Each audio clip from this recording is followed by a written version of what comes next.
Do you know what's strange? Alcohol is the only drug on earth that we need to make an excuse to not drink. I've been considering doing this video for a while, and either you're at the start, middle of the way through your journey of sobriety. This isn't some crazy story. This is just my raw experience of why I've decided not to do it. So let's get into it. So this is probably the fourth time I filmed this video, but I thought the easiest way was just to pick the camera up rather than sit and talk to it like an interview. And to be honest, one of the biggest things when it comes to One of the biggest things when it comes to alcohol, there's so many different things you could talk about. And as I said at the start, it's the only drug that there must be a massive issue if we're not doing it. Whereas just if someone's not taking any other drug in their life, they don't have to justify it. That said, alcohol is something I've struggled with the majority of my life. I started drinking maybe at the age of 14, maybe younger actually. I better not put that up. But I was drinking out of massive insecurity. I was drinking out of a massive place of escapism.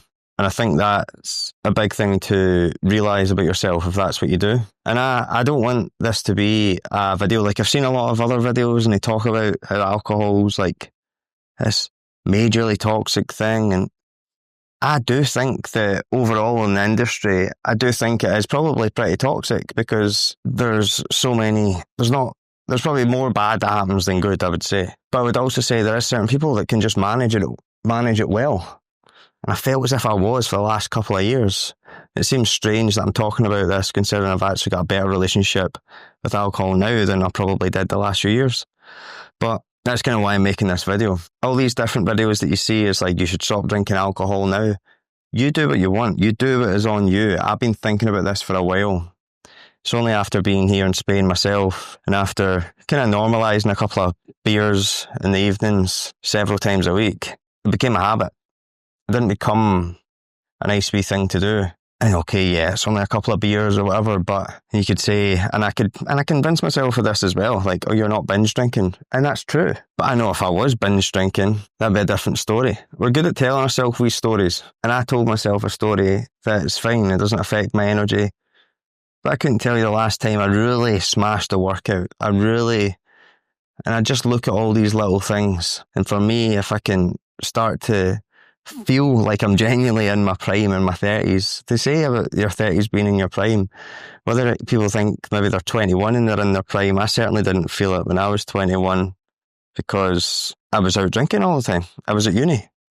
When I was at uni, I'd be out drinking 5, 6, 7 times a week. And 10 years on since then, I don't often go out and drink anymore, really not that often. But the reason why I'm doing this video is because if I was to speak to my younger self, or myself when I was convincing myself that it wasn't actually affecting me, I would have said something like, and you kind of pass off like, oh, I don't drink as much as them, or I don't go out binge drinking, or I don't. But you know in your heart of hearts, it's something that is probably holding you back from reaching your potential. And it is me. 100%. And it's crazy that you kind of feel to make this video, but I also think the videos that I have watched that have been raw and honest, like, have helped kind of validate some of my experiences as well. You can improve your relationship with just about anything, but I think it's not until you 100% cut something out that you realised how much you maybe relied on it or escaped with it. So this is not an experiment like my other things that I've done with the not tracking calories, GLP-1s, 10,000 calorie challenges, anything like that. I have alcoholism that runs in my family. I have a very addictive personality, but I'm also at this point where I've got a lot going on that I really want to focus on business-wise and personally over the next year and a half. And alcohol is not going to help that. I'd love to know what people's experience is, whether they're going through that kind of sobriety, whether it was a major event trigger or whether it was just a accumulation of things like this, maybe a bit of a realisation. But ultimately I just put this out because I feel as if more and more people are doing it and it's almost became a trend. It's almost like I didn't want to talk about the fact that I have ADHD because I feel as if that's became a trend. But that's also linked, you're 4 to 5 times more likely to be addicted to anything with ADHD. So I know I've got that in me, but I hate it when everything gets normalized. And also when people become preachy, like, you shouldn't do this. We're all adults. We can make a decision to what we want to do.